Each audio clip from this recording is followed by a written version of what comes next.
Hey everyone and welcome. Today I will show you how to generate 3D model with an AI. Let's get started. First thing you need to do is search this link and then search for an image to use. You can choose any image that has a good drawing and that you want to create a model with. After that, save the image and then go to this link.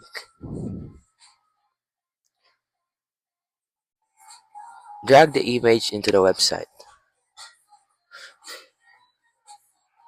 And then you can now generate a 3D model by clicking the button at the bottom.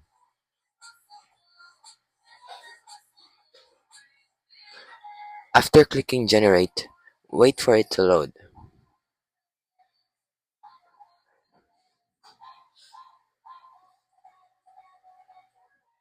Once it is done processing, you will now have the obj model output.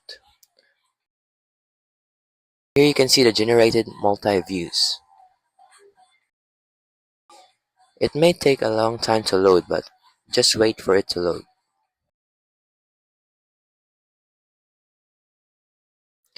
And here is now your 3D model.